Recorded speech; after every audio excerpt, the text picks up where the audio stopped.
अस्सलाम वालेकुम। थोड़ा पढ़ लो में खुश आमदीदी NG 506 का लेसन नंबर 31 स्टार्ट करने जा रहे हैं हम। इंग्लिश ऑफ सब continent. Topic number 181 English of the सब कॉन्टिनेंट हिस्टोरिकल बैकग्राउंड।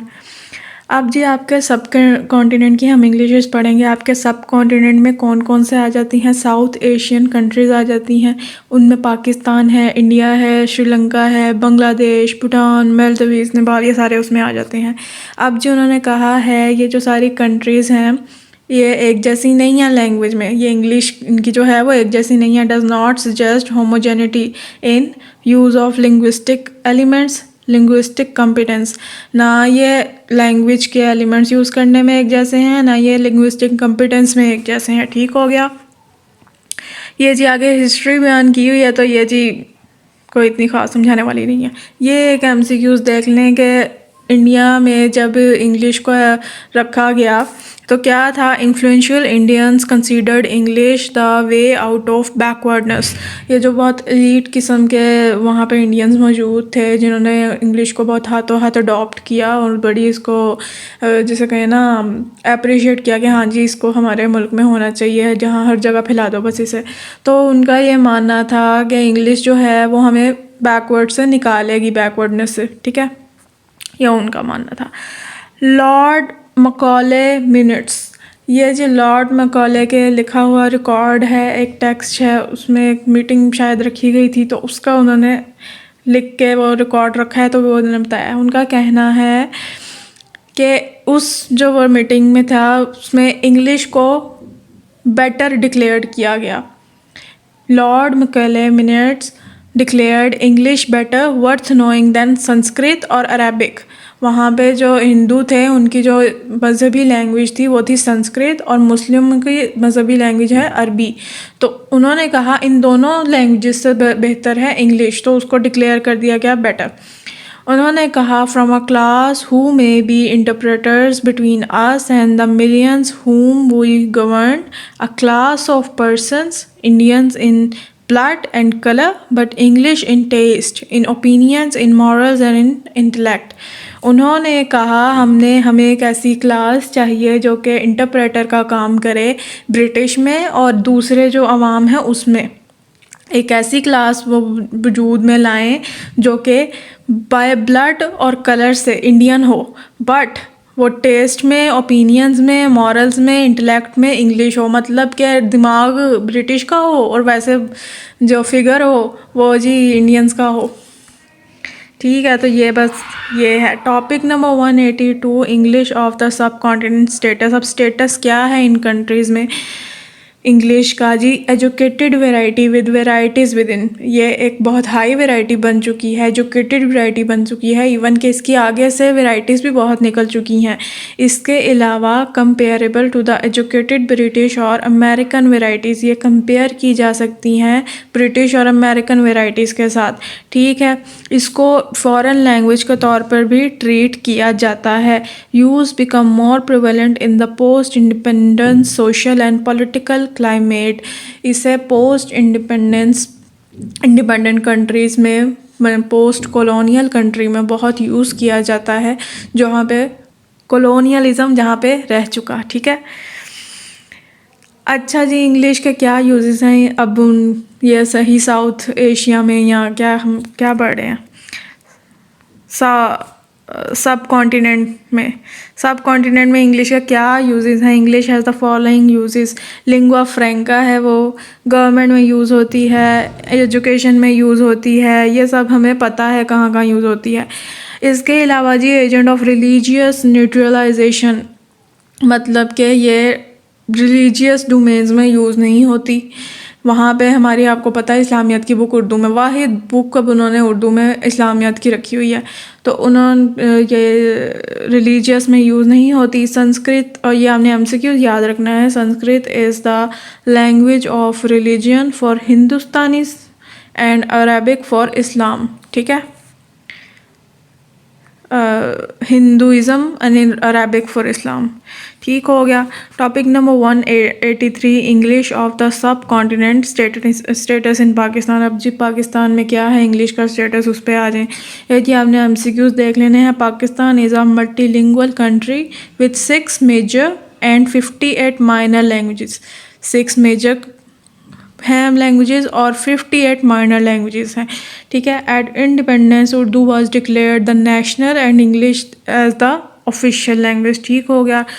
उनका कहना है पाकिस्तान ने ब्रिटिश का बनाया गया डुअल सिस्टम फॉलो किया, जो कि ब्रिटिश वालों ने एजुकेशन में डुअल सिस्टम रखा था, उन्होंने वो फॉलो किया। वो क्या सिस्टम था कि इंग्लिश मीडियम एंड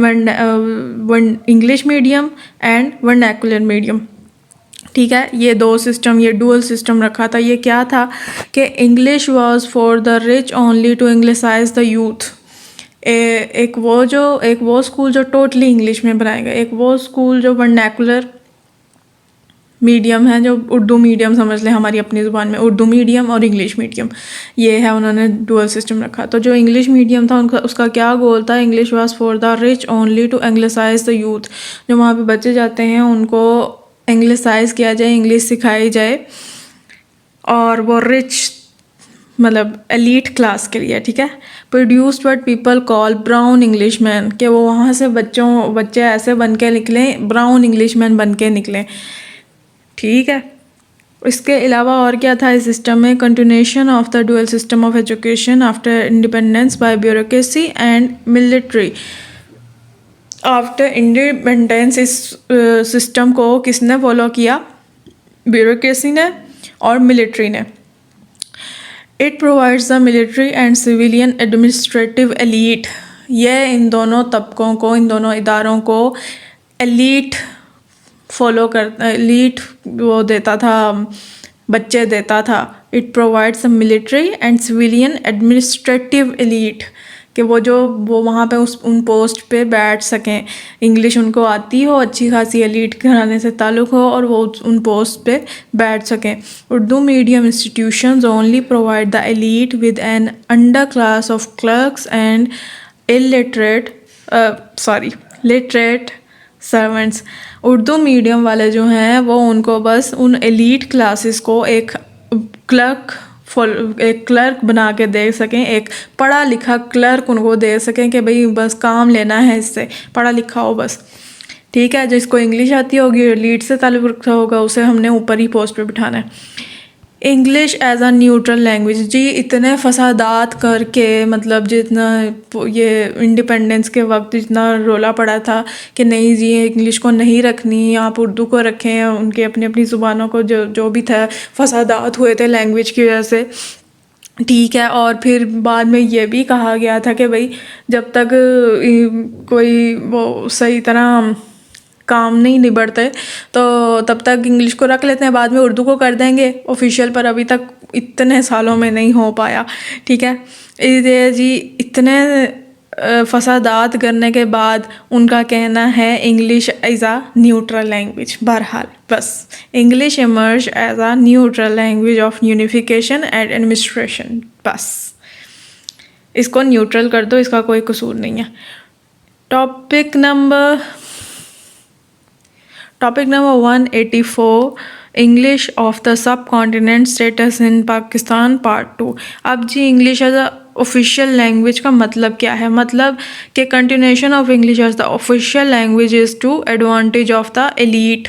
ये जो इन्होंने कर दिया, ऑफिशियल कर दिया इंग्लिश को, इससे ज़्यादा किसको एडवांटेज हुआ, एलीट को हुआ इससे। और इस चीज़ ने उनको एक अपर हैंड दे दिया उस इंसान पे जो उर्दू मीडियम है, उर्दू मीडियम को नीचे कर दिया, इंग्लिश मीडियम वालों को ऊपर ले आए कि सब कुछ जो ज़्यादा सहूलियत हैं उनको दी जाएंगी, एलीट क्लास को फ़ायदे दिए।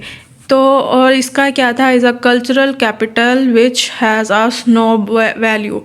इसको है ना एक बहुत ही ज़्यादा एक कल्चर में हमारे इस चीज़ को ना एक मगरूराना वैल्यू ये रखता है कि जिसको इंग्लिश आती है ना वो पता नहीं ख़ुद को क्या समझता है और पता नहीं कुछ इस तरह का ही है scene. Constitutes a class identity maker, जिसको इंग्लिश आती होगी, अच्छी आती होगी, और फिर ऑटोमेटिकली हम उसे किसी एलीट से एक आइडेंटिफाई कर लेंगे उसकी क्लास को कि जी एलीट, ज़रूर एलीट से बिलोंग करता होगा। ज़ाहिर सी बात है वो मम्मी डैडी किस्म के जो बच्चे होते हैं। Uses of English, uses of English अब कहाँ कहाँ यूज़ होती है मुझे नहीं लगता मुझे इसे बताने की ज़रूरत है, आपको भी पता है हमारे मुल्क में कहाँ कहाँ यूज़ होती है। स्टेटस ऑफ इंग्लिश जी क्या है कि ये एक प्रेस्टीज लैंग्वेज है, एक प्रेस्टीज लैंग्वेज है, मतलब कि जानी मानी लैंग्वेज है। इसका क्या स्टेटस है हमारी मुल्क में कि इसके ज़रिए अ डिसेंट जॉब हम हासिल कर सकते हैं, हमें आती होगी इंग्लिश तो वाह जी वाह, बस रख लो इसे। स्किल तो चाहिए ही चाहिए अगलों को, पर उसके एक्सपीरियंस तो चाहिए ही चाहिए, पर साथ साथ इंग्लिश भी उन्हें चाहिए। आपके अंदर कम्युनिकेटिव एबिलिटीज़ होनी चाहिए जी इंग्लिश में, ठीक है। बेटर एजुकेशन हम इसके ज़रिए हासिल कर सकते हैं, यानी एकेडमिक और सीरियस डिस्कोर्स इसके ज़रिए कर सकते हैं। The under privileged also desire to learn English for upward social mobility, जो कि अंडर प्रिविलेज्ड हैं, जो कि पुअर तबका है या मिडल तबका है, वो भी, उनको भी इंग्लिश सीखनी पड़ेगी अपने जो है हालात बेहतर करने के लिए, सोशल मोबिलिटी के लिए, अपवर्ड सोशल मोबिलिटी के लिए। Means for entering the elite, elite की क्लास में एंटर होने के लिए ठीक है।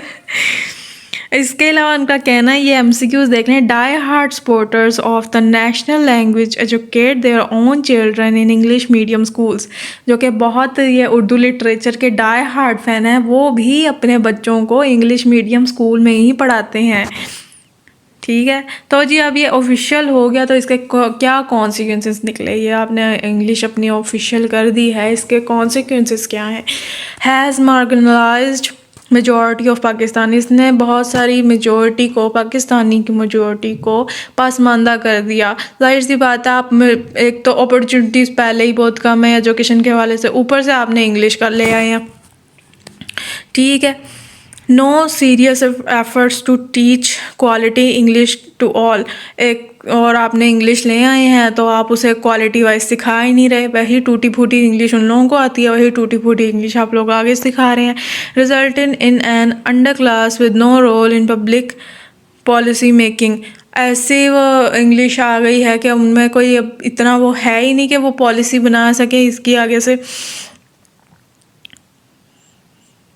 Limited social educational and economical development, इसने सोशल एजुकेशनल और इकोनॉमिकल डेवलपमेंट को लिमिट कर दिया है। जाहिर सी बात है, आपने अपनी रिक्वायरमेंट ही रखी है कि इंग्लिश आनी चाहिए, और मेजॉरिटी आपकी पाकिस्तान की उर्दू बोलती है, उनकी अपनी लैंग्वेजेस हैं वो बोलती है, और आपने यहाँ पे इंग्लिश को रखा हुआ है, तो जी इसने बहुत सारी डेवलपमेंट को कम कर दिया है। इसी के साथ होता है हमारा लेसन ख़त्म। अपना ध्यान रखें, दुआ में याद रखें। अल्लाह हाफ़िज़।